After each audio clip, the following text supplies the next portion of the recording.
So, what kind of discrimination have you faced, just around town or from people? Well, I've experienced, interestingly, both racial and religious discrimination. I grew up in northern New Mexico. If you're a white guy there, it's just not cool. So so actually, when I was growing up is when I faced the most discrimination. Okay. Kids actually reveal the true sentiments of the household. Unfortunately, there's a lot more discriminatory people than let on, so it's definitely curbed a lot since I became an adult. But as a kid, the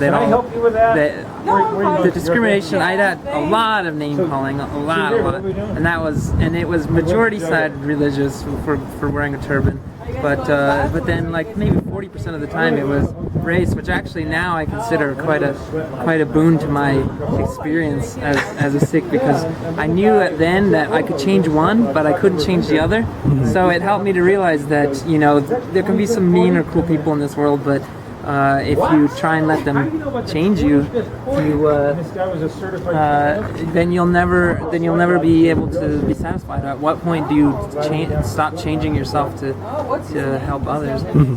So I think that's the majority. And as an adult, it's been really easy. I haven't had any kind of employment discrimination, but at the same time, I live in an area where it's not a very large population, but we do have a large Sikh community. So where I live, they're kind of used to seeing us around. Okay. Oh, have you ever had any problem with like law enforcement or TSA or anything like that? Oh yeah. Well, every time we're at the airport, I ask for guidelines because I think it's my patriotic duty as an American to question the laws that we are supposed to submit to. I mean, I think it's a little bit absurd that they can tell us that they can pull us aside for secondary screening on a consistent basis, and yet they can't tell us under what guidance that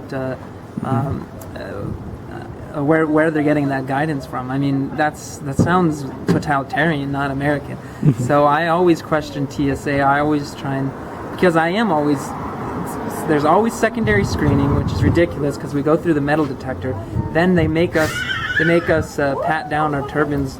They either offer to do it, but if you're Sikh, that's kind of like somebody offering to touch your underwear. You know what I mean? It's kind of a sacred thing, or you can touch it yourself. So that's what we prefer, and we have to go like this, and then we have to have our hands swabbed for chemical residue, and it happens every single time I go through the airport, and it's pretty ridiculous. And the worst thing about it is that they didn't even think that it would be discriminatory to religious people.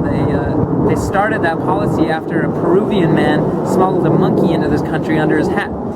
A week later, they had that policy, so they didn't even think about who it would impact. And it wasn't about bombs; it was about embarrassment on the TSA side that they let a monkey get smuggled in under a hat. It's true. Oh yeah. So, and then law enforcement, there's some real. I shouldn't use like name calling or stereotyping, but there's some real kind of cowboys, if you will, in law enforcement that sometimes I think go into the field more to feel a sense of power than to actually bring justice. So yeah, fortunately I only run into law enforcement during like traffic things, or if I'm at a large event or something and they're there for public security. But it's about 50-50. Half the time they can be really just aggressive right away, and they think I'm foreigner or following foreign people's ways or something instead of homegrown American, which I am. But usually there's a partner there who's a little bit older and a little bit more moderate. One time in Texas, we stopped to get gas, and as we were pulling away, 2 squad cars came and blocked us in, and they were questioning our coupons. and they said, oh, you know, in Texas there's a regulation about blade size, and they asked for a driver's license, which as an American you should be kind of disturbed that you can't just get gas at a place. I didn't even go inside the building, so even if there is a law against carrying a certain blade size, it's only matters if you go into the building. And the only reason they called the cops on us was because they were clearly afraid of our appearance. I mean, it wasn't just white guys, there was a dark-skinned person there too, and I'm afraid to say that was part of the reason they were scared. And you know, we just dealt with them politely, and they let us go. But I find it a little disturbing that, you know, you can't just go and get gas and not be asked for your for your driver's license. And another time when I got pulled over for speeding, which I rarely do, but it was the one time I chose to speed. I mean, that's the lesson if anything. I got pulled over, and the cop pulled me out, and he said, "Is that a weapon?" And I said, "No, it's a kirpan. It's a religious article. Kirpa is grace, and kirpan is the bringer of grace. It means that if you are ever in a situation that's so ungraceful that, you know, like a woman being attacked, like a rapist is trying to attack a woman, you can bring grace to that situation if you need to. I mean, obviously, nonviolence is the first approach, but that's what a kirpan is. So a weapon can be used offensively, and a kirpan cannot. So when he asked me, is it a weapon, I said no, because the definition of a weapon to me is something that I could use at any time, and this I can only use to defend justice. And then later he looked at it closely again, and he said, "Are you sure that's not a weapon?" And I explained to him what I just explained to you, and he said, "Well, to me a pen can be a weapon depending on how it's used." And I said, "Exactly. It depends on how it's used." And that was a really nice police officer. Oh yeah. That's great. I really appreciate it. What kind of like discrimination or bullying have you seen on campus? Or they'll just call you girl, and then they'll say, why you wearing a beanie, no hats in the school. Nothing really major. There's one person I know, he'll like shake it and just but that's the max, no one else. Okay. Me, no one's ever tried to take it off or anything. Okay, that's good. Any name calling or anything besides that? I think all I've really heard is girl. Okay. Call you lady, girl. Okay. Stuff like that. And anything you've ever had any problems with like security on campus or like principals or teachers or anything? No? I've had teachers that knew what my religion was. I've been allowed to take. It's not that sharp. It has no point. Like it could hurt someone. I wear it to tuck in my hair and everything. So. Yeah. That's great. I appreciate it. That's all. We just wanted to get your experiences, any positive or negative experiences in interacting with people. Well, I've probably been into Sikhi probably for the last couple of years. I've only been wearing a turban for the last year and a half, and it was very hard for me to go from no turban to turban. But I think that was more of a personal thing because everyone else seemed to accept it faster than I did even. But you know, when you're used to having really long hair and you know you start putting a turban on, you know, you lose. How should I say is you think less about your looks and more about how you feel inside and you protect yourself. And I think that when I made that choice to wear a turban, people were at my work especially were really positive about it. They said good things. I have not really come across any negativity at all. I think Punjabis probably come across to people who don't know about Sikhi more negatively at times because they confuse them with Muslims or terrorists and if people get to know what Sikhs really are, then they're not going to have that fear of because Sikhs were warriors, but they're also a very peaceful, loving group of people. Oh yes, they're not extremists. Oh yes. So yeah, you've had all positive experiences, and have you had any interactions with law enforcement or anything like that? It's kind of busted right now. No, I did approach an officer once because someone told me that you can't carry that. You can't carry anything larger than a 2-inch.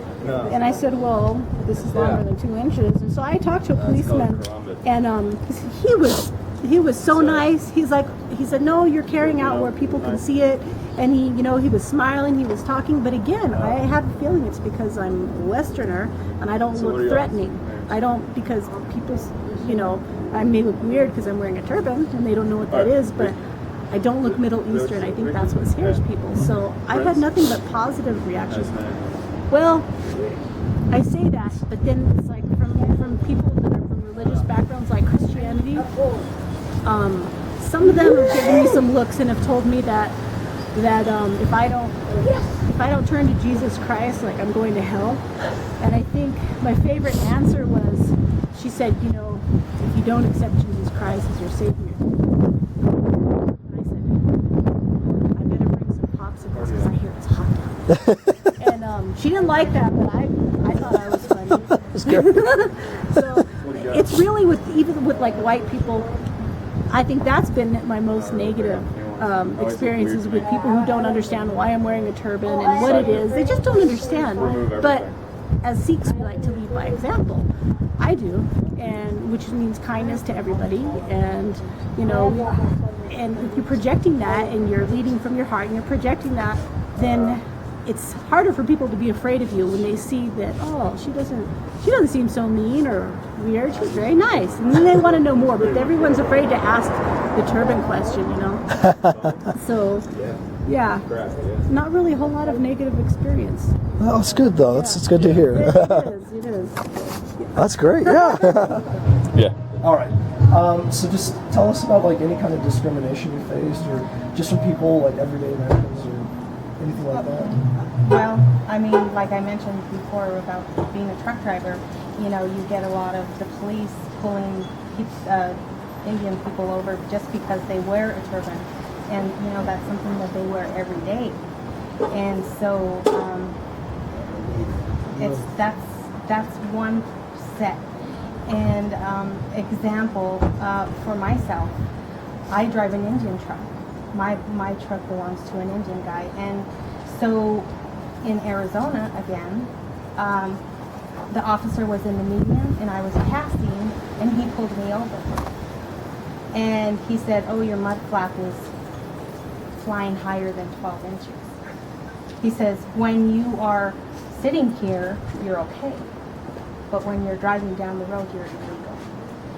And so later on, I called their main office, DOT office, and I said, this is what happened. You know, 2 cars were in front of me. They actually passed me, and then I was behind them, and he circled around. And in my eyes, because number one, the truck is from California, and number 2, it's an Indian truck, is the reason why they pulled me over, in my eyes, you know. And so I just feel that, you know, again, they just get a lot of discrimination. Well, you're in a very unique culture with doing the truck driving and things like that. Do you guys ever have problems at truck stops or things like that with other truckers? Or? As for waiting in line, to check out or something, you know, the people just tend to like stare, and you know, even if I'm standing back a ways, they're looking at. They'll make little comments, and I'm just standing there like, you know, how can you even say that? You don't even know the person, you know. If you were to get to know them and know where they are truly from, you know, you might see that it's totally different. All right. And traveling, do you guys do air travel? Not really. Not really? Okay. Yeah. I went to India last year, but I went by myself and then came back with him. But, I mean, I didn't feel that there was any difference. Okay. There. Well, that's great. All right. We appreciate it. Thank you. Great.